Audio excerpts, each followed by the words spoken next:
감사합니다. 구원상담 체킹 욥기 38장 1절 말씀. 때 여호와께서 폭풍 가운데로서 욥에게 말씀하여 가라사대 무지한 말로 이치를 어둡게 하는 자가 누구냐. 너는 대장부처럼 허리를 묶고 내가 내게 묻는 것을 대답할지니라.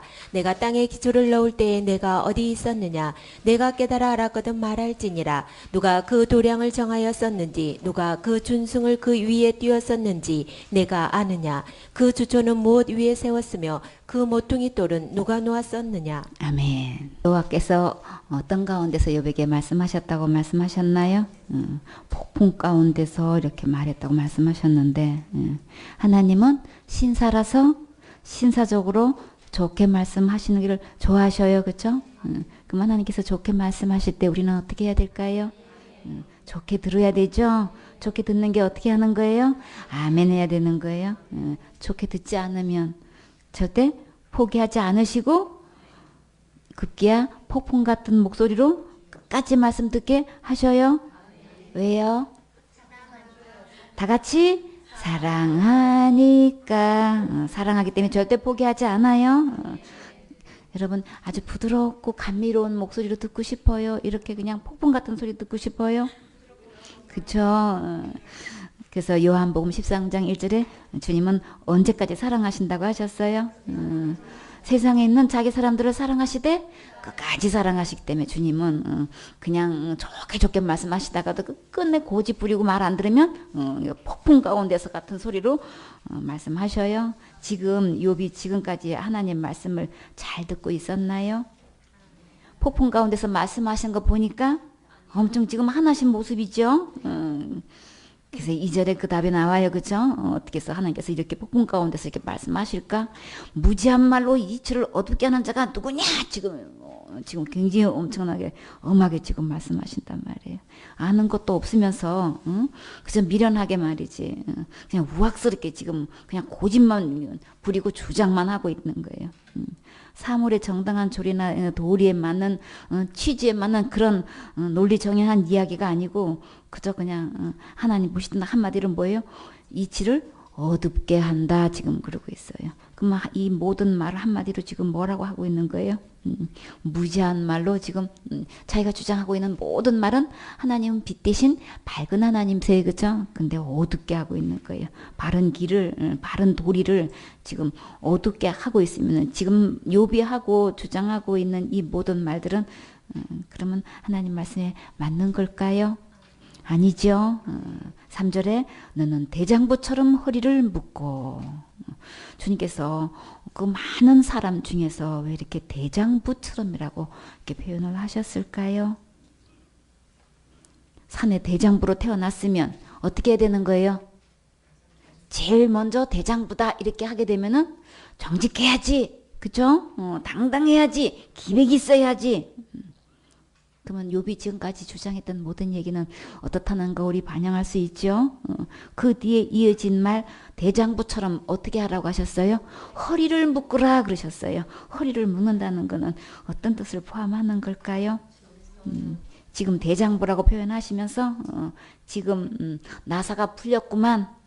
지금 군기가 빠졌구만. 지금 헛바람이 잔뜩 들었구만. 지금 그리고 지금 주님은 그냥 신사라서 신사적으로 표현하시는 거예요. 우리가 일방적으로 생각했을 때에 딱 보면 아니다 싶으면 이 군인 정신도 군기가 다 빠져 있는 거고 산의 대장부로서 이거 정직한 것도 없고 지금 한마디로 이 모든 말을 뭐라고 표현하면 되는 거예요? 너가 천하 대장부처럼 좀 허리를 좀 묶고 지금 내가 내게 질문한 거 대답을 하라고 지금 주님이 말씀하시는데 그러면 욥의 상태는 지금 어떤 상태인 거예요? 한마디로 교만하다는 거죠. 교만한 자는 하나님께서 어떻게 하신다고 하셨나요? 베드로전서 5장 5절에 교만한 자는 대적하신다고 그랬죠. 그래서 겸손한 자들에게만 은혜 주신단 말이에요. 그래서 그러므로 하나님의 능하신 손 아래서 겸손하면 주님이 어떻게 해주신다고 하셨어요? 때가 되면 너희를 높이시리라. 주님은 폭풍 가운데서 엄청난 음한 목소리로 지금 이렇게 찾아오셔서 지금 욥을 지금 바르게 하고 계시는 거예요. 주님은 어떻게 하시려고 지금 잔뜩 교만해가지고 하나님 말씀대로 진리대로 지금 순종하고 있는 게 아니고 지금 하고 있는 이 모든 행동이 하나님 볼 때 이미 선을 넘어버린 거예요. 그런 상태로는 쓸 수가 없죠. 하나님께서 은혜를 주시려고 하고 하나님께서 높이시려고 하셔도 지금 그런 상태로는 아무것도 할 수 없단 말이에요. 그래서 지금 군기부터 잡으시는 거예요. 겸손해야 되겠지. 허리 단단히 묶어. 그리고 지금부터 내가 한 말 지금 대답해봐. 제일 먼저 주님께서 하시는 말씀, 무슨 질문을 하셨나요? 내가 땅에 기초를 놓았을 때 너 어디 있었어? 여러분은 어디 계셨었나요? 태어나지도 않았어요? 한마디로 뭐예요?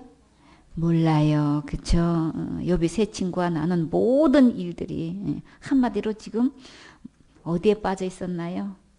자기 철학 사상에 지금 빠져 있었잖아요. 있는 대로 지금 세 친구가 그 욥기서 40 몇 장에 2장까지 있죠. 그 많은 얘기가 지금 욥의 얘기가 얼마나 많냔 말이에요.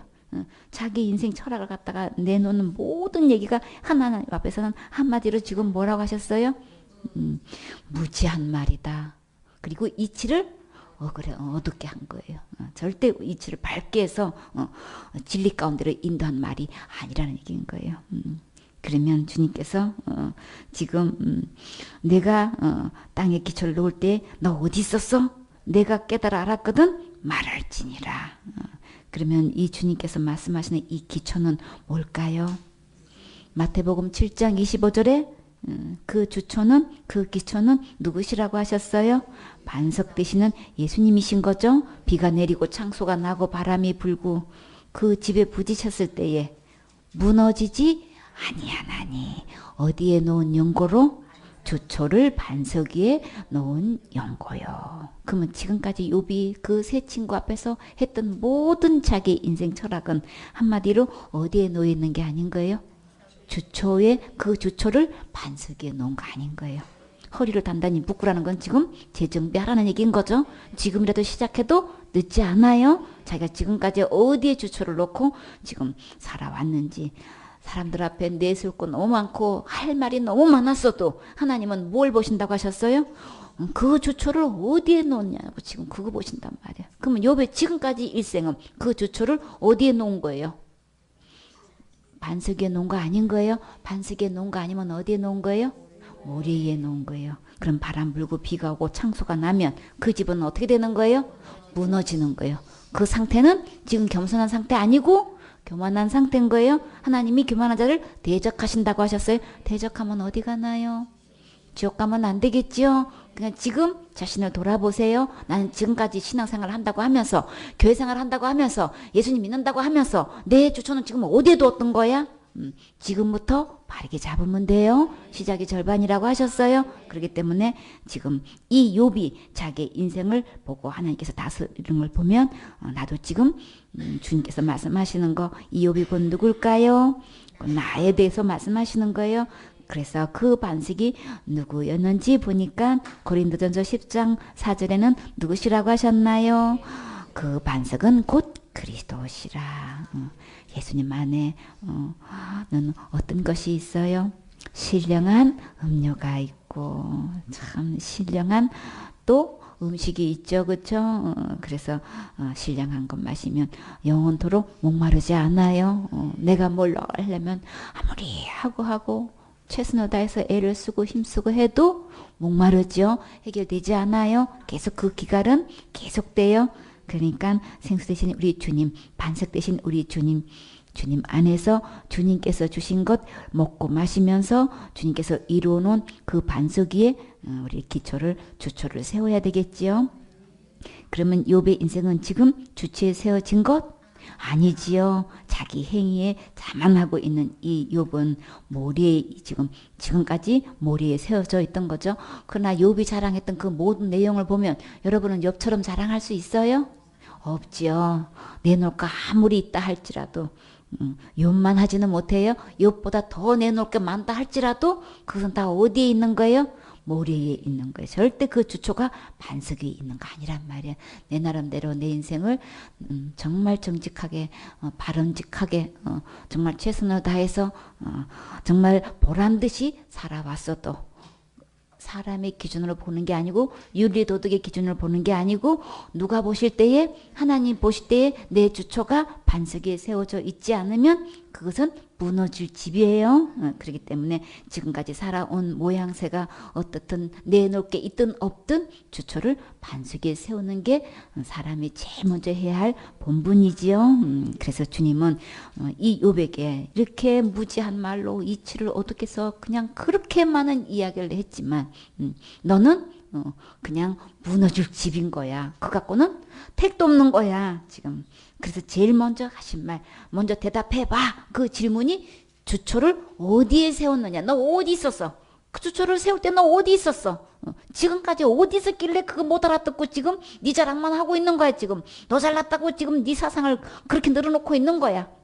근데 주님 보실 땐 그 모든 자기가 했다는 내용이 다 뭐예요? 한마디로 알지도 못하고 지금 아는 척을 하고 있는 거예요. 철학이 뭐예요? 알지도 못하는 거, 알아들을 수도 없는 거. 자기가 사실은 알지도 못해, 그죠? 알아들을 수 없는 말을 설명하고 있는 게 철학이란 말이에요. 그러니까 주님은 한마디로 무지한 말로 모든 이치를 지금 어둡게 하고 있는 거예요. 들어도 무슨 소리인지 더 못 알아듣겠어. 아직 아예 듣지 않을 때보다도 그 소리를 들으니까 더 못 알아듣겠는데 지금 이렇게 어둡게 하고 있는 거를 지금 인생 철학이라고 지금 하고 있는 거예요. 그래서 우리 주님은 헛된 속임수에 철학과 헛된 속임수에 넘어가지 말라 그랬어요. 자기 철학 암만 내놔봐야 주님 앞에서는 어두운 것밖에 안 되는 거예요.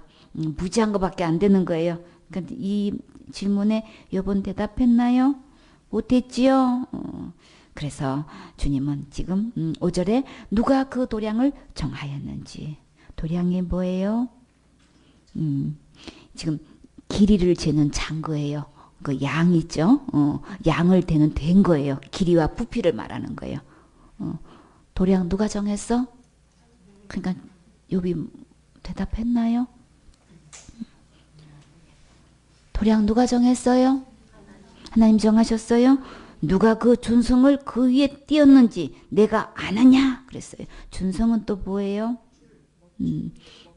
평면의 경사를 재기 위하는 그 먹줄을 치는 거죠. 그쵸? 수준기라고 하는데 수준기는 수평을 이루고 있는 조사하는 기계를 이야기하는 거예요. 그러니까는 이 모든 도량도 준성도 주님이 다 지금 정하셨다고 하시는 거죠. 정한 건 누가 정한 거야? 누가 준성을 띄운 거야? 그 모든 거를 누가 한 거야? 지금 누가 하셨어요? 주님은 이렇게 표현을 하신데 사실 이게 학적으로 보면 어떤 거예요?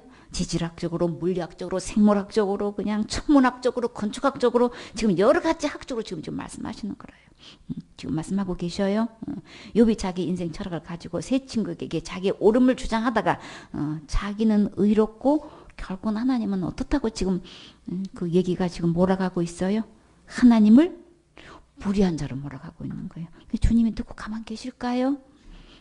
군기 바로 잡아야지요. 그래서 욥기 40장 6절에 보면 똑같은 주님께서 하신 말씀이 여호와께서 폭풍 가운데서 욥에게 말씀하여 가라사대 너는 재장부처럼 허리를 묶고 내가 스스로 뭐예요? 묻는 말에 대답할지니라. 내가 내 심판을 패하려느냐? 심판주가 누구야? 지금 하나님 누가 심판주예요?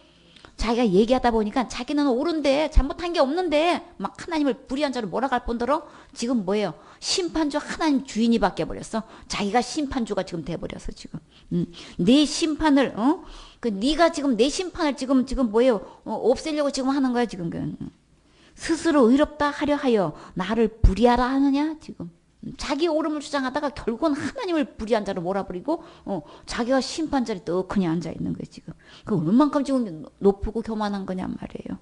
그러니까 이거 공기 바로 잡아야죠. 자기가 아무리 그냥 의롭다고 그렇게 펄펄 뛰고 해도 주님은 한마디로 이사야 64장 6절에는 뭐라고 하셔요? 대저 우리는 다 부정한다 같다. 우리의 의는 아무리 얘기해본들 하나님 앞에서는 다 더러운 옷이죠. 우리는 다 세폐함이 잎사귀 같으므로 바람 한번 훅 불면 다 어떻게 해요? 자기가 의롭다는 그 수많은 자랑 다 한꺼번에 다 날아가 버려요. 한 번 하나님께서 자기의 자랑거리 하나님이 한 번 훅 부르니까 그 많은 재산 그냥 얼마나 양도 많고 나귀도 많고 그냥 소도 많고 얼마나 많으냐고 그 그냥 순식간에 다 날아가 버렸죠. 자식 그렇게 챙겼어도 그냥 한순간에 다 잃어버렸잖아요. 자기가 가지고 있는 거 다 한순간에 다 그냥 진짜 세폐함이 잎사귀 같은 거 맞지요? 바람 한 번 막 불면 그냥 다 날아가는 게 자기가 가지고 있는 그 모든 재산을 그 자랑거리가 그렇게 돼버린단 말이에요. 근데 급기야 얼마나 마음이 높았는지 심판 자리에 앉아가지고 나는 의롭고 하나님은 불의한 이런 식으로 지금 막 몰아가고 있는 거예요. 그러니 주님이 폭풍 가운데서 지금 욥에게 말씀 안 하실 수가 없지요.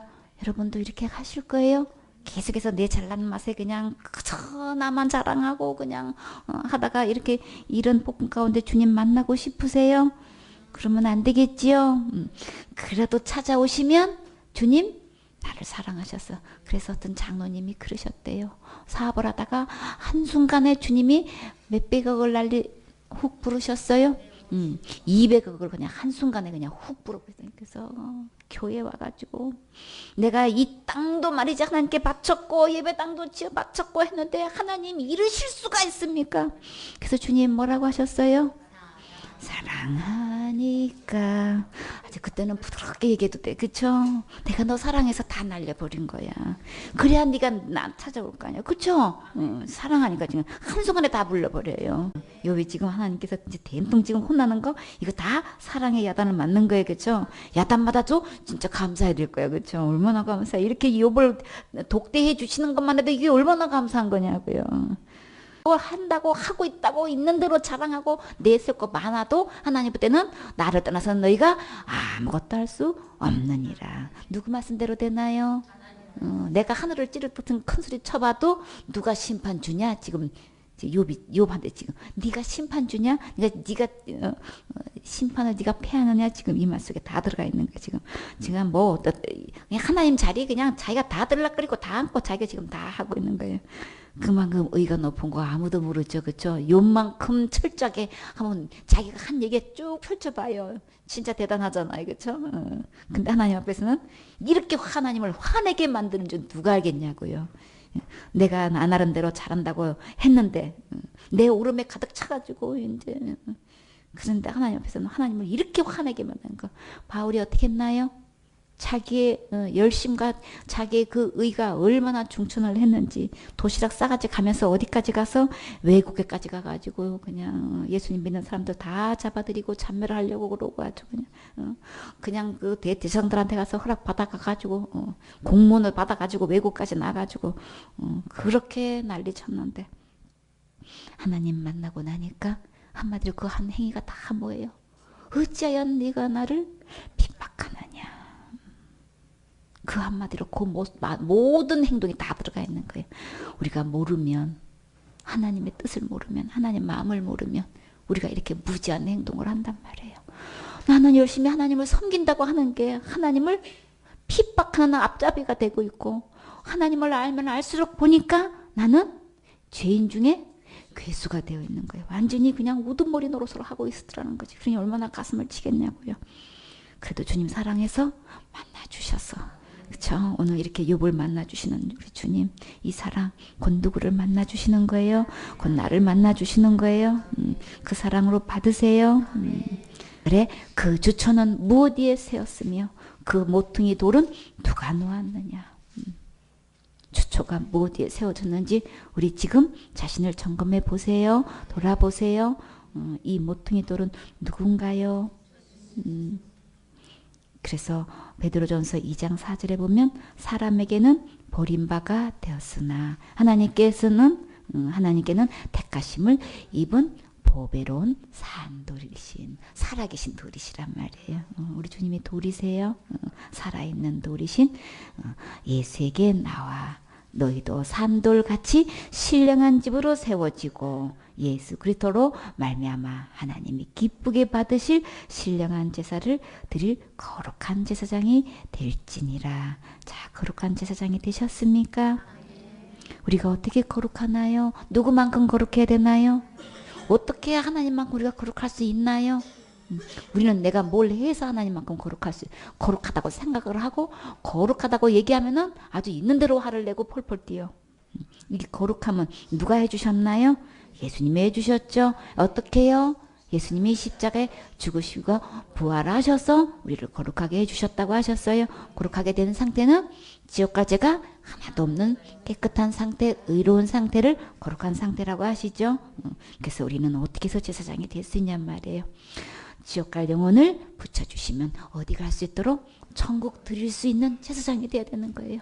한 영혼이 교회에 오면은 예수 그리스도의 보혈로 지옥 갈 모든 죄를 다 용서해 주셔서 이렇게 깨끗하게 용서해 주셨다는 이 예수님을 전해서 어디에 갈 수 있도록 천국 갈 수 있도록 거룩하게 해주시는 이런 제사장이 돼야 되는 거죠.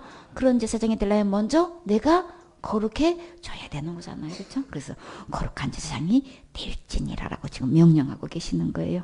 이미 거룩한 제사장이 되어 계십니까? 그럼 우리는 날마다 어떻게 하신다고? 신령한 제사를 드릴지니라. 신령한 제사. 어떤 제사를 드려야 될까요? 이 제사는 하나님이 기뻐하시는 거라 그러셨어요. 그렇죠? 우리 주님이 받으실 신령한 제사. 우리 영혼을 하나님께 드릴 수 있어야 되겠죠. 그렇죠? 예수 그리스도의 이 피를 그 영혼의 마음에 그냥 모든 죄가 적혀있는 그 마음에 예수님 피가 발라지고 단불에 새겨진 내 일생의 모든 죄가 적혀있는 그곳에 예수님의 피로 다 발라서 이렇게 이미 다 깨끗하게 용서해 주셨습니다. 이것을 아멘으로 믿고 받아들이는 순간에 우리는 그 순간에 우리는 거룩하게 되는 거죠. 모든 죄가 다 용서되는 거에 이미 다 구원해 주셨고 이미 다 깨끗하게 해 놓으셨어요. 믿든 안 믿든 이미 다 해 놓으셨어. 그 사실을 내가 받으면 그 순간부터 내 거 되는 거예요. 그렇게 복음을 전하면 이게 진짜 신령한 제사죠. 이렇게 해서 거룩한 제사장이 주님 되라고 말씀하셨죠. 6절에 경에 기록하였을 때 이 경은 어디인 거예요? 성경에 기록한 성경 말씀에 이르시되 보라 내가 택한 보배롭고 요긴한 모퉁이 돌을 곤두구신가요? 예수님이시죠. 시온에 두노니 저를 믿는 자는 부끄러움을 당치 아니하리라. 부끄러운 거는 어디 가는 게 부끄러운 거예요? 지옥 가는 게 부끄럽잖아. 이 세상에서 오만 그냥 그렇게 유명하고 모든 그냥 유명세를 타고 알려지고 했어도 지옥 가면 어떻게 되겠냐고요. 진짜 부끄러운 거죠. 근데 이 산돌이신 이 예수님을 믿으면 어떻게 된다고요? 부끄러움을 당치 아니하리라. 그러면 천국 가서 그럼 뭐 받나요? 칭찬받지요? 상급받지요? 7절에 그러므로 믿는 너희에게는 보배이나 예수님이 진짜 나의 보배가 되셨나요? 나의 산돌이 되셨나요? 정말 보배롭고 요긴한 모퉁이 돌이 되셨나요? 이 보배나 믿지 않는 자에게는 건축자들의 버린 그 돌이 모퉁이의 머릿돌이 되고 또한 이 부딪히는 돌과 거치는 반석이 되었다 하리라. 이 돌에다 부딪히면 반석에 부딪히면 어떻게 되나요? 그쵸. 얼마만큼 깨지나요? 나만 할 사람 아무도 없어요. 그쵸? 그러기 전에 어떻게 해야 돼요? 항복해야지요. 주님 품에 그냥 안기세요. 씨름하지 마세요. 뻗팅기지 마세요. 주님하고 부딪히면은 저희가 말씀을 순종치 아니함으로 그러면 어떻게 되나요? 넘어지나니. 넘어지는 게 뭐예요? 주님과 부딪히면은 누가 넘어져요? 저희를 이렇게 정하신 것이라. 넘어지면은 하나님 넘어지시나요? 절대 하나님 넘어지실 일이 없어요. 그렇죠? 그러면 내가 넘어지는 거죠? 그러면 내가 넘어지면 어디 가는 거예요? 지옥 가는 거잖아요. 그러니까 넘어지지 마시고 아멘으로 하나님 말씀을 마음으로 받으세요. 지금까지 나는 어떤 자랑에 어떤 의에 사로잡혔어도 이제 하나님 앞에서 자기의 의를 내려놓으시고 하나님 거룩하신 의로우신 깨끗하신 하나님께서 전능하신 하나님께서 이루어 놓으신 모든 것 받아 누리는 기초를 그 주초를 반석에 세우는 그런 이제 앞으로의 삶이 되셔야 되겠지요. 잠언 8장 31절 말씀. 사람이 거처할 땅에서 즐거워하며 인자들을 기뻐하여 썼느니라. 아들들아 이제 내게 들으라. 내 도를 지키는 자가 복이 있느니라. 훈계를 들어서 지혜를 얻으라. 그것을 버리지 말라. 누구든지 내게 들으며 날마다 내 문 곁에서 기다리며 문설주 옆에서 기다리는 자는 복이 있나니 대저 나를 얻는 자는 생명을 얻고 여호와께 은총을 얻을 것임이니라. 그러나 나를 잃는 자는 자기의 영혼을 해하는 자라. 물은 나를 미워하는 자는 사망을 사랑하느니라. 아멘. 내가 그 곁에 있어서 창조자가 되었다 그러셨죠. 그 곁에 있어서 우리 주님은 그러면 어떤 분이신가요? 창조자라고 하셨어요. 뭘 창조하셨나요? 창세기 1장 1절에 태초에 천지를 창조하시니라. 누가 창조하셨어요? 하나님이 천지를 창조하셨죠. 이 하나님은 누구시라는 거예요? 예수님이 창조하신 거죠. 2절에 땅이 혼돈하고 공허했다 그랬어요. 혼돈하다는 건 뭐예요? 마구 뒤섞여 가지고 갈피를 잡을 수 없는 상태를 말하는 거예요. 공허했다라고 하면은 아무것도 없이 이렇게 텅 비어 있는 상태를 얘기하는 거예요. 그러면은 지금 하늘도 땅도 아직 나눠지기 전의 상태. 그게 여러분 상상해 보셨나요? 땅도 아니고 하늘도 이게 갈라지지 않은 상태에 그때 텅 비어 있는 공허한 상태, 마구 그냥 뒤섞여 있는 그런 상태. 그리고 흑암이 아주 매우 꼼꼼하고 어두운 흑암이 깊음 위에 있다 지금 그랬죠. 아주 겉에서 속까지 아주 거리가 아주 깊게 멀게 아주 지금 다 엄청 지금 깊음이 있는 거예요. 하나님은 어디 계셨나요? 수면에 운행하시니라. 물 그 겉면에서 주님께서 전체가 다 그 궤도를 따라서 이제 지금 주님이 이제 그 수면을 운행하고 계시는 거예요. 다 이제 운동하는 일을 하시는 거예요. 주님이 다 운영하시죠. 전체를 주님이 움직이신단 말이에요. 참 이 천체가 돌아가는 이 소리 여러분 들으실 수 있나요? 우리는 너무 커도 못 듣고 너무 작아도 못 듣고 그렇죠. 하나님 다 운행하고 계셔요. 너무나 커서 못 듣는 거예요. 근데 하늘이 떠나갈 때는 큰 소리로 떠나간다고 했어요. 참 그 소리가 얼마나 이 천둥번개 소리보다 더 클 거 아니야. 얼마나 그 순간에 다 놀리겠어요. 그렇죠? 4절 하나님이 가라사대 빛이 있으라 하심에 빛이 있었고 그 빛이 하나님의 보시기에 좋았더라. 하나님이 빛과 어두움을 나누사 빛을 낮이라 칭하시고 어두움을 밤이라 칭하시니라. 저녁이 되며 아침이 되니 이는 첫째 날이니라. 아멘. 빛을 누가 낳으셨어요? 하나님이 빛이시라 주님이 빛이 있으라. 그러니까 빛이 나아졌죠. 근데 하나님 보시기에 그 빛이 어떻게 보이셨어요? 주님 보시기에 너무나 좋으신 거예요. 그렇죠? 주님은 빛이시라 이렇게 말씀하시면 빛이 나아지죠. 그래서 하나님이 그 빛을 뭐라고 표현하셨나요? 빛과 낯을 딱 나누시고 난 다음에 빛은 낯이다. 그리고 밤은 어둠은 밤이다 이렇게 칭했다는 것은 그렇게 부르게 된 거예요. 그때부터 우리의 계산 방법은 아침에 일어나면 저녁 그 다음에 아침 일어날 때까지 하루를 잡는데 성경에서 하루는 저녁이 되며 아침이 되니 이는 첫째 날이라 계산 방법이 틀리죠. 우리 익숙지 않죠. 해 넘어가면 그때부터 하루를 친다는 게 지금 이 문화적으로 참 익숙지가 않지만 하여튼 성경에서는 그렇게 하루를 잡아요. 근데 6절에 보면 가라사대 또 주님은 또 뭐도 창조하셨나요? 궁창에 있는데 궁창은 뭐예요? 푸른 하늘을 궁창이라고 하는데 물과 물로 나뉘게 하리라 그랬어요. 그러면 이 궁창에 하늘이 있는데 그 테두리에 뭐가 있다는 거예요? 물로 뺑 둘러쳐 있다는 걸 우리 볼 수 있죠. 하나님이 궁창을 만드시고 궁창 아래의 물과 궁창의 위를 그때서야 나누셨어요. 그럼 뺑 둘러면서 뭐가 있었던 거예요? 물로 다 되어 있었던 거죠. 그래서 궁창 아래의 물은 다 어떻게 했어요? 한 곳에 이게 모이게 했죠. 그랬더니 그게 뭐가 됐나요?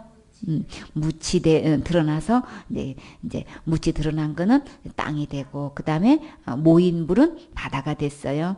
이렇게 해가지고 주님이 하나하나 이제 창조해 나가시는 걸 볼 수 있죠. 그래서 그 상태에서 이제 땅이 드러났을 때에 11절에 보니까 씨를 맺는 채소도 있고 또 각기 종류대로 씨 가진 열매도 있고 과목도 내라고 하니까 그대로 되고 땅도 풀도 각기 다 종류대로 씨 맺는 채소도 각기 종류대로 씨 가진 열매도 다 맺게 됐죠. 그렇게 해서 그렇게 주님 다 창조하시고 만들어 놓고 난 다음에 주님 보시기에 좋았더라. 저녁이 되면 이제 언제 날 됐어요? 벌써 셋째 날이 됐어요. 하나님이 가라사대 또 궁창에 있는 강명이 있는데 밤낮으로 주야로 나뉘라 라고 그렇게 하니까 그 강명으로 하여서 징조와 사시와 일자와 연한을 이루라. 주님께서 이제 그때부터 세월이 시작되는 거예요. 이렇게 해서 모든 이제 천체가 이제 움직이는 거 볼 수 있는데 15절에 또 그 광명이 하늘의 궁창에 있어 땅에 비추라 하시고 그대로 되니라. 하나님이 두 큰 광명을 만드사 큰 광명으로 낮을 주관하게 하시고 작은 광명으로 밤을 주관하게 하시며 또 별들을 만드시고 하나님이 그것들을 하늘의 궁창에 두어 땅에 비추게 하시며 주야를 주관하게 하시며 빛과 어둠을 나누게 하시니라. 하나님의 보시기에 좋았더라. 아멘. 이렇게 큰 강명 이거예요. 해와 달이죠. 그리고 별들이 있는데 태양빛에 의해서 달빛이 비춰지는 거고 별빛이 비춰지는 거죠. 그럼 태양빛이 없으면 없죠. 어둡죠. 비춰질 수가 없죠. 그래서 이렇게 밤낮으로 이렇게 주관하게 하셔서 주님이 이 모든 것을 운행하고 계셔요. 이렇게 해서 이제 언제까지 왔어요? 넷째 날이 왔어요. 그런데 이제 넷째 날부터 이제 뭐가 또 시작됐나요? 20절에 하나님이 가라사대 물들은 생물로 번성케 하라. 땅 위 하늘의 궁창에는 새가 나르라 하시고 하나님이 큰 물고기와 물에서 번성하여 움직이는 모든 생물을 그 종류대로 날개 있는 모든 새를 그 종류대로 창조하시니 하나님의 보시기에 좋았더라. 아멘. 이렇게 생물 있는 것, 물속에 있는 것과 땅 위에 있는 것, 날아다니는 새들까지 주님이 다 만드시고 난 다음에 주님 보시기에 또 그 종류대로 창조하시니 계속 누가 창조하셨다는 걸 말씀하시는 게 하나님이 이렇게 구체적으로 이렇게 다 첫째 날, 둘째 날 하시면서 주님이 다 창조하셨다는 것을 이렇게 말씀하시죠. 저 그런 거 몰랐는데요. 지금부터 아시면 돼요. 이 모든 우주 만물은 창조자가 누구시라고요? 하나님이신 거예요? 예수님이신 거예요? 그 곁에 주님이 계셨다고 하셨다는 것은 본인이 하셨다는 말씀을 하시는 거예요. 22절 말씀. 하나님이 그들에게 복을 주어 가라사대 생육하고 번성하여 여러 바다물에 충만하라. 새들도 땅에 번성하라 하시니라. 저녁이 되며 아침이 되니 이는 다섯째 날이니라. 하나님이 가라사대 땅은 생물을 그 종류로 내되 육축과 기는 것과 땅의 짐승을 종류대로 내라 하시고 그대로 되니라. 하나님이 땅의 짐승을 그 종류대로 육축을 그 종류대로 땅에 기는 모든 것을 그 종류대로 만드시니 하나님의 보시기에 좋았더라. 아멘. 이제 전부 다 이제 이렇게 짐승들을 만드시고 주님께서 근데 여기서 만드실 때에 우리 반드시 기억해야 될 것 어떻게 만드셨다고 하셨어요? 구절 종류대로. 이 시가 굉장히 중요한 거예요. 이 시는 왜 종류대로를 이렇게 강조를 하셨을까요? 반드시 두 종류가 있기 때문에 하시는 말씀인 거예요. 하나님께서 나오는 이 씨가 있고 이 종류가 있고 어둠의 세력이 이 씨가 있기 때문에 이 주님은 계속 종류대로 이걸 또 씨앗도 이게 섞어서 뿌리지 말라고 하셨죠. 이 종류대로 주님은 하시는 것을 굉장히 중요시 여기신단 말이에요. 절대로 혼합되는 걸 원치 않으셔요. 주님께서 이게 혼합된 가운데 있는 것을 주님이 이렇게 다 나눠서 다 분리하는 모습을 볼 수 있죠. 계속 나누다 이런 걸 볼 수가 있는데 주님께서 여기에 대한 깊은 또 다 교훈이 있어요. 오늘은 주님이 이런 모든 갖가지를 우주 만물을 이렇게 하나님이 창조하셨다는 것을 우리는 기억해야 되겠죠.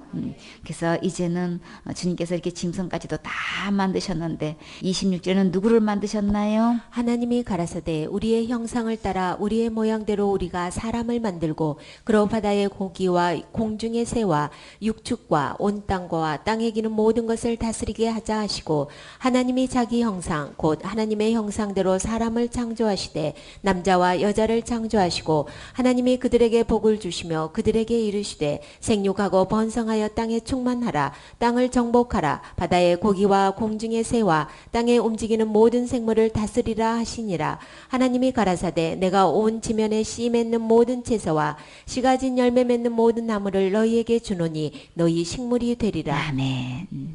26절에 주님은 우리를 만드실 때에 누구의 모양대로 만드셨다고 하셨어요? 하나님의 형상을 따라서 하나님 모양대로를 만드셨대요. 이제 하나님 성품을 닮은 거예요. 모양도 닮았지만 성품도 닮아서 생각하고 또 결단하고 내 의지도 갖고 감정도 갖고 이런 것들 다 주님 닮았다는 말씀을 하시는 거죠. 하나님이 자기 형상 곧 하나님의 형상대로 사람을 창조하시되 그러면 남자와 여자를 창조하셨다 하셨으면 그럼 나를 누가 창조하신 거예요? 하나님이 창조하신 거예요, 나를.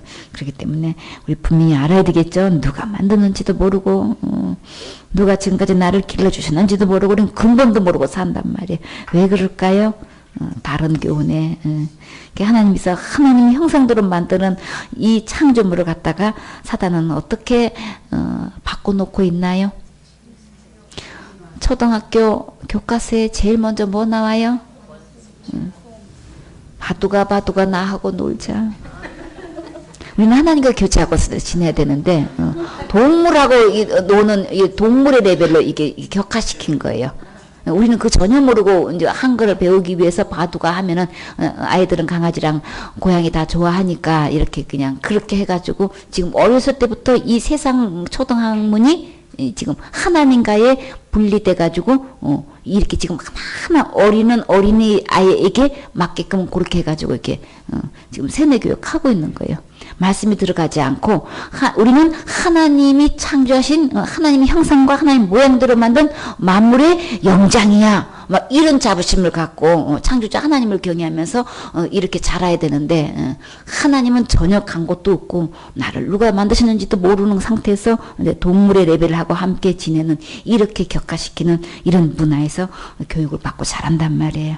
그러나 말씀으로 돌아오면 이 모든 것이 밝혀지죠. 어렸을 때부터 우리는 말씀을 듣고 배운다는 게 이게 얼마나 큰 축복이냐 말이에요. 성수적인 가치관을 가지고 함께 자라난다면 얼마나 귀하게 쓰임 받겠어요, 그렇죠? 여태까지도 뭐 몇십 년이 지나도 우리는 누가 창조준지도 모르고 누가 나는지도 모르고 지금 그러고 사는 게 태반이죠. 근데 분명히 말씀하시기를 하나님 모양과 하나님 형상대로 창조하셨다고 하셨어요. 창조하실 때는 분명한 목적이 있으시겠죠. 28절에 주님께서 그들에게 복을 주셔서 무엇하라고 하셨어요? 만든 목적이 뭐라고 하셨어요? 생육하고 번성해서 땅에 충만해. 그렇게 한 다음에 뭐 하는 거예요? 땅을 정복하라. 혼돈하고 어두운 이 모든 땅을 다 정복해 나가라는 지금 사명을 받고 있죠.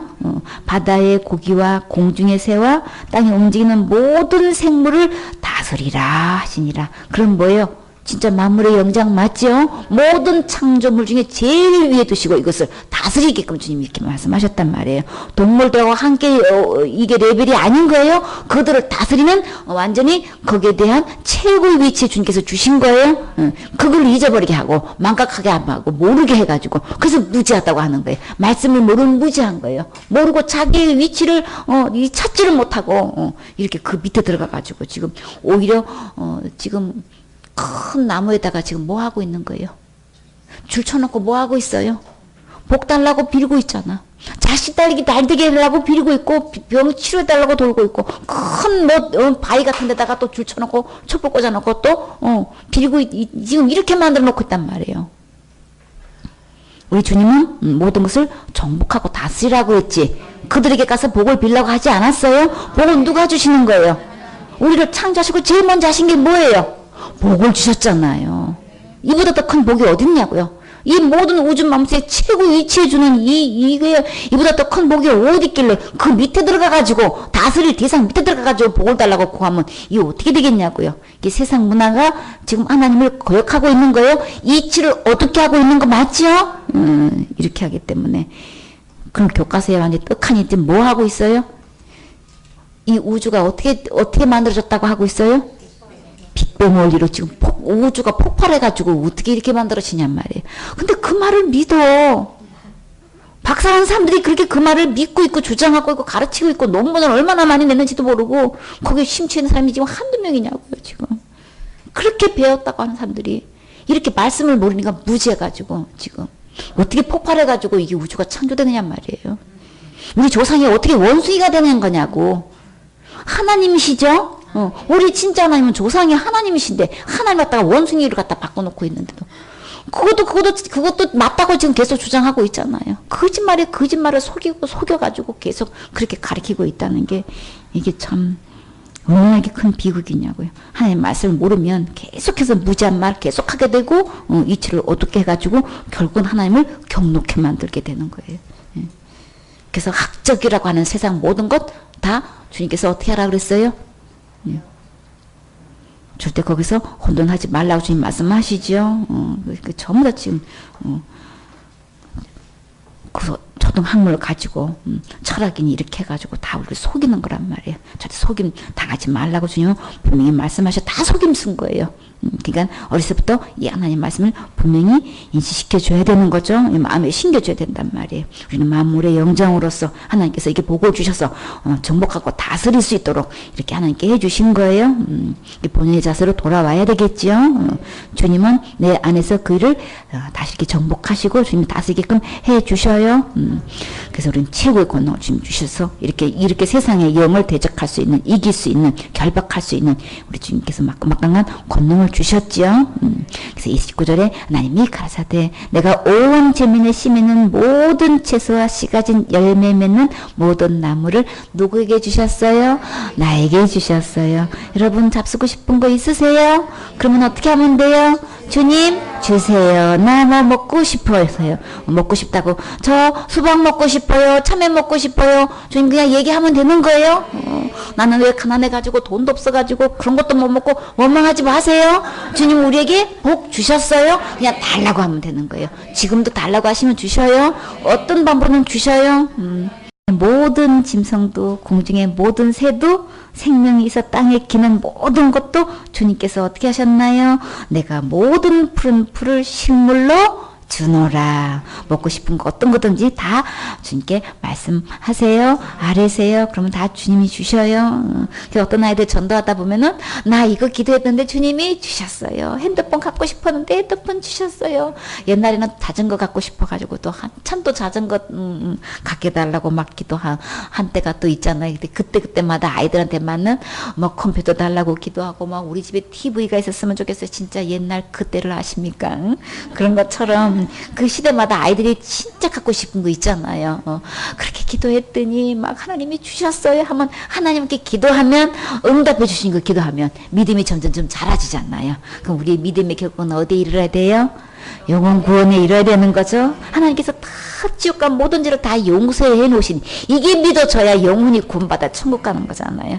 그럼 이 세상에 있는 것 우리는 주님이 다 주셨지만 천국 가서 진짜 있죠. 그거 다 주셔서 받아 누리기를 원하셔요. 우리 주님은 주시고 또 주시는 분. 그래서 식물로 우리에게 이미 다 주셨어요. 그래서 하나님이 그 지으신 모든 것을 보시니 그러면 모든 것을 누가 만드셨어요? 하나님이 만드셨죠. 하나님이 지으셨어요. 주님 보시기에 심히 좋았더라. 하나님이 나를 만드시고 막 그렇게 심히 좋아하시는 거예요. 나를 만들어 놓으시고 미리 다 만들어 놓으시고 나를 제일 나중에 우리를 만드셨죠. 왜요? 먼저 만들어 놓고 이것저것 만들면 뭐예요? 잔소리가 많을 거니까. 왜요? 우리는 하나님 모양과 하나님 형상대로 만드니까 내 생각이 있단 말이야. 그쵸? 지식이 있잖아요. 그러니까는 이것도 궁금하고 저것도 궁금하고 애기가 자라서 말 배우기 시작하면 뭐예요? 이거 뭐야? 저거 뭐야? 따라다니면서 다 질문이 얼마나 많아. 그러니까는 아빠 그거 뭐 만들어? 하나님 그거 뭐 만드시는 건데? 이게 일일이 물을 거 아니야. 그러니까 뭐 설명하기도 그냥 복잡하고 하니까 다 알아듣지도 못하니까 다 만들어 놓고 그냥 다 주시면서 받아 누려라 주시고 복을 주시고 그냥 다 지금 누리고 정복하라고 주님은 이렇게 다 은혜로 선물로 주셨어요. 주님은 은혜의 하나님이에요. 주시고 또 주시고 싶어 하시는 하나님이세요. 그냥 우리는 받아 누리세요. 우리는 너무나 악한 병에 걸려서 어떤 병? 누리지 못하는 악한 병에 다 그냥 암이 무서운 게 아니고 누리지 못하는 게 악한 병인 거예요. 그래가지고 누릴 줄은 모르고 감사할 줄은 모르고 그저 원망에 쌓여가지고 그냥 그런단 말이에요. 그러지 마세요. 그저 받아 누리고 감사하고 누리고 즐기세요. 그러다 보면 참 주님과의 관계가 더 좋아져요. 그러니까는 내 형편 바라보지 마시고 전능하신 주님 바라보세요. 그러면 주님은 얼마든지 공급해 주셔요. 주님은 이것도 주세요. 저것도 주세요. 그런 걸 너무너무 좋아하셔. 왜요? 주님은 얼마든지 주실 수 있으시니까 전능하신 하나님을 인정해 드리는 거예요. 주님께서 우리 모든 것을 만드시고 우리에게 누리라고 복 주셨어요. 받아 누리는 게 신앙인 거예요. 그리고 받아 누리면서 감사하는 게 그게 진짜 신앙생활인 거예요. 지금부터 받아 누리세요. 없는 것 전능하신 하나님께 구하세요. 그러면 주님이 넘치도록 주셔요. 아멘. 내가 그 곁에 있어서 창조자가 되어 날마다 그 기뻐하시는 바가 되었으며 주님 항상 그 앞에서 즐거워하셨다고 하셨지요. 이렇게 주님은 늘 기뻐하고 감사하고 즐거워하는 걸 좋아하시죠. 우리 주님 성향 자체가 그러셔요. 사람이 거처할 땅에서 즐거워하며 인자들을 기뻐하였느니라. 참 우리 주님은 이렇게 우주 만물을 창조하시고 심히 좋았다라고 하시면서 모든 것을 보시면서 이렇게 사람들이 거처한 땅을 보고 그저 즐거워하고 기뻐하시는 모습을 볼 수 있어요. 그래서 주님은 무엇을 당부하셨나요? 아들들아 이제 내게로 들어라. 주님 이제 내게 좀 들어라. 내 도를 지키는 자가 복이 있느니라. 그러면 이 상태는 지금 어떻게 되어 있는 거예요? 주님의 말씀을 아들들이 듣지 않고 있는 거예요. 하나님 말씀 듣지 않고 있으면 누구 말을 듣고 있다는 거예요? 하나님을 따르지 않으면 누구를 따르고 있다는 거예요? 다 두 가지가 있는 거예요. 그래서 하나님 따르지 않으면 세상의 영을 따라가고 세상의 영을 쫓고 있고 세상의 말을 듣고 있는 거예요. 그거 분리할 줄 알아야 돼요. 주님께서는 뭐라고 부르고 지금 계셔요? 아들들아. 주님이 창조하셨잖아요. 주님이 진짜 부모님이고 주님이 진짜 창조자이신 거예요. 우리는 누구를 따라야 되냔 말이에요. 누구 말씀을 들어야 되냔 말이에요. 그래서 우리는 너무나 이 사단은 하나님으로 가정하고 그냥 옳은 걸로 가정하고 다 많은 사람을 가정해서 숫자에 관심을 두고 우리를 이렇게 유혹하고 있죠. 많은 사람들이 그렇게 믿고 있고 많은 사람이 그렇게 말하고 있는데 나도 그렇게 말한다고 뭐가 나빠? 지금 그렇게 한단 말이에요. 말씀을 기준으로 두지 않지요. 우리는 하나님 말씀을 들으셔야 되는 거예요. 그리고 누구 도를 지켜야 된다고요? 내 도를 지키는 자가 복이 있느니라. 세상에 있는 모든 것 가지고 여러 가지로 이론을 펴놓고 있어도 절대 그거는 나에게 진정한 축복이 아닌 거예요. 정말 복을 줄 수 있는 분은 누구신 거예요? 하나님이신 거죠. 그래서 하나님 말씀을 듣고 하나님 말씀을 그대로 지킬 때 진짜 나에게 복이 있는 거예요. 그래서 신명기 10장 13절에 이 말씀은 누구를 위해서? 나의 행복을 위해서 주님께서 주셨다고 하셨어요. 그래서 이 모든 말씀을 듣고 그대로 지키면 나에게 진짜 복, 진짜 행복이 오는 거예요. 그래서 훈계를 들어서 지혜를 얻어라. 그것을 버리지 말라. 하나님의 훈계를 너무나 외면하고 무시하고 듣지 않고 지금 이치를 어둡게 하는 세상에 영에 심취돼 가지고 그것도 전부 다 막 철학이라는 고등학문이다 이렇게 해가지고 거기에 지금 심취해서 알 수도 없고 깨달을 수 없는 말들을 계속하고 있는데도 불구하고 끝도 한도 끝도 없는 이야기를 하는데도 불구하고 거기에 지금 속아 넘어가고 있죠. 그러나 진짜 복은 예수님 말씀에 있기 때문에 이 예수님 말씀에 훈계를 드려야 되는 거죠. 이 모든 교훈, 성경에는 교훈이 있다고 하셨어요. 주님께서 주시는 이 모든 구약의 사건을 통해서 우리는 거기서 교훈을 얻고 정말 바른 길 가야 되겠죠. 이렇게 욥의 일생을 통해서 주님은 이렇게 한마디로 지금 우리는 무지하고 이치를 어둡게 하는 길을 가고 있어요. 그래서 훈계를 들어서 지혜를 얻고 그것을 버리지 말아야 되겠죠. 34절에 누구든지 내게 들으며 날마다 내 문 곁에 서서 기다리며 문설주 옆에서 기다리는 자는 복이 있나니. 참 하나님 말씀을 듣고자 성전에 늘 와서 기도하고 예배드리고 이렇게 함께 봉사하고 이렇게 헌신하고 있는 이 모든 것들은 주님은 복이 있다 그러셨어요. 이렇게 와서 주님 말씀을 들으며 이 내 문 곁에서 기다리는 자, 문설주 옆에서 기다리는 자는 복이 있다. 그리스도다. 그러면 우리는 다 어떤 자인 거예요? 복이 있는 자. 가장 복이 있는 자인 거예요. 어렸을 때부터 이렇게 함께 엄마 아빠 함께 말씀을 듣고 이렇게 사역자 학교에서 함께 이렇게 있으면서 듣고 있는 이 아이들은 진짜 큰 축복인 거예요. 하나님께서 아주 가장 큰 이제 유산을 지금 물려받고 있는 거예요. 아이들이 듣고 크는 것과 어른들이 듣고 이렇게 살아가는 이 삶은 또 월등히 틀리죠. 10년 후에 20년 후에 저 아이들을 통해서 참 주님께서 일하실 게 진짜 너무나 기대가 되죠. 다 지금 교회 가까이에서 이렇게 자주 와서 날마다 와서 이렇게 들을 수 있으니 얼마나 행복하냐고요. 주님과 이렇게 문 곁에 서서 말씀을 듣고 기다리고 있는 자는 주님 복이 있다고 하셨죠. 틈만 나만 하나님 말씀 듣고 읽고 묵상하고 이게 하는 게 이게 진짜 가장 행복하잖아요. 중국 어떤 선교사가 그랬대요. 그렇게 친구들한테 인기가 있고 그렇게 그냥 파티 장소 때마다 아주 항상 그냥 아주 그냥 주인공이 돼가지고 그렇게 춤을 추고 이제 인기를 받으면서 다녔는데 어느 날 복음을 깨달은 거예요. 주님을 만난 거예요. 그 뒤 다음부터 그게 딱 싫어지더래요. 이게 딱 끊고 집에서 계속해서 밤낮으로 성경만 읽었대요. 근데 하루는 사단이 와서 그러더래요. 너 그 아까운 나이에 젊고 젊은 나이에 그 방구석에서 너 혼자 그렇게 젊음을 그렇게 보낼 거야? 그렇게 썩는다고 그렇게 표현을 하더라는 거야. 너 나가면 얼마나 인기가 많어. 다 알아주잖아. 너 따라올 미모도 없고 너 따라올 춤도 없고 그렇게 나가면 그렇게 즐겁게 하루 종일 지낼 수 있는데 왜 혼자 이렇게 있는 거야? 그랬더니 주님이 옆에 서 계시더래요. 주님을 봤대요. 그래 너 하고 싶은 대로 해 그러시더래요. 그래서 생각을 잠시 했대요. 내가 지금 나가서 파트장에 가서 그 인기를 모으면서 그러고 젊음을 지낼 것인가? 나는 이렇게 또 방에서 성경 말씀을 볼 것인가? 근데 그 순간에 어떤 것이 행복했었나? 그거를 봤대요. 지금 내가 갖고 있는 이 혼자서 말씀을 읽는 이 행복은 세상에 줄 수 없는 행복이라는 거예요. 주님, 저 주님과 함께 말씀 읽고 싶어요. 나의 길 택할 거예요. 그러더니 이제 마귀 떠나고 주님과 함께 그때부터 또 계속해서 말씀을 읽기 시작하는데 어느 정도 이게 차 오르니까 준비가 되니까 주님이 중국 선교사로 보내시더래요. 그 읽었던 깊이 주님과 읽었던 모든 말씀들이 절대 헛되지 않는 참 양식이 되는 거예요.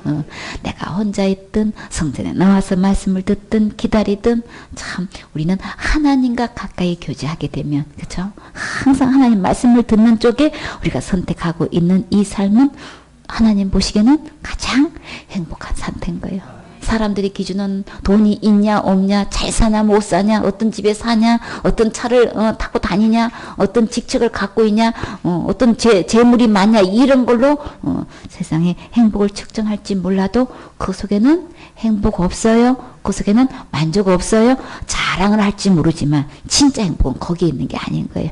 주님 안에 있어요. 주님과 함께 있는 거예요. 함께 할 때 이렇게 문 곁에 서서 기다리면 문서주 옆에서 기다리는 자는 복이 있다.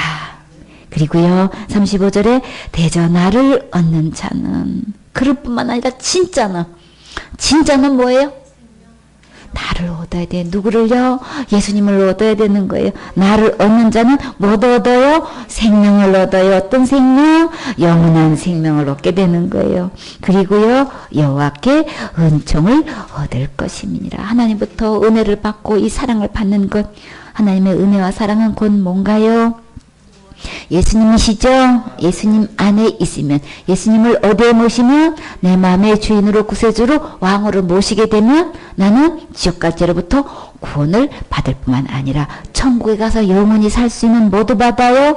영생도 받잖아요. 생명도 얻잖아요. 그래서 나를 얻는 자는 생명을 얻는다. 그러면 누구를 얻는 자는? 예수님을 얻는 자는, 예수님을 초대한 사람은, 예수님을 모신 사람은 어디에? 주인 자리에, 구세주 자리에, 최고 높은 왕의 자리에, 통치자 자리에 나에게 하나님을, 그 예수님을 모시게 되면 생명도 얻고 은총도 얻게 되는 거다. 주님은 나 다 사랑하셔서 이렇게 저렇게 인도하시죠. 제일 큰 사랑, 제일 큰 은혜, 생명 얻는 거예요. 영원한 생명을 얻어서 천국 가는 거예요. 이 세상에 그 어떤 것 아무리 좋아도 천국에 있는 것만 해요. 비교가 안 되지요. 진짜 좋은 것 천국에 주님께서 다 예배해 놓으시고 우리 데리러 오신다고 하셨어요. 데려오셔서 우리 주님은 우리에게 심는 것 다 상 주시기를 원하셔요. 빨리 상 주고 싶어서 주님이 속히 오신다고 하셨어요. 주님께서 처소를 예비하면 오신다고 하셨죠. 우리나라 우리 하늘나라에는 얼마만큼 높아요? 2220만 킬로에 그쵸? 얼마나 높아 상상도 못할 크기와 넓이와 높이가 있단 말이에요. 그렇게 멋지게 집을 지어 놓으시고 우리와 함께 영원토록 이렇게 살길 원하시죠. 그때 가면은 우리 주님 말씀 온전히 들을 수 있어요. 그쵸? 가장 행복한 시간을 보낼 수 있단 말이에요. 이 세상에서도 주님과 주님 교제하면서 이 말씀 듣는 게 제일 행복하고 이렇게 주님 말씀 들으면서 이 영생 얻으셔야 되겠죠. 이 은총 받으셔야 되겠죠. 그러나 나를 잃는 자는, 그러면 이 모든 것은 예수님 안에 있는 거죠. 예수님을 잃어버리기 때문에 뭐도 잃나요? 자기의 영혼을 해하는 자다. 영혼을 해하게 되면 어디 가는 걸 이야기하는 거예요? 지옥 가는 거잖아요. 그러니까는 심판의 부활로 부활하면 안 되고 생명의 부활로 부활해서 하늘 아래서 하나님과 영생토록 살아야 되는 거죠. 그러니까 그렇게 살려면은 예수님을 절대 잃어버려서는 안 되겠죠. 자기의 의에, 자기의 오름에, 자기가 한 것 때문에 예수님을 잃어버리면 안 돼요. 요번 자기의 의를 내세우려다가 그냥 자기가 심판 자리에 앉아가지고 하나님을 부정한 자로 여겨버리더라. 그냥 전부 다 자기가 한 모든 그 주장이 자기 철학이 하나님을 잃어버리는 행위였단 말이에요.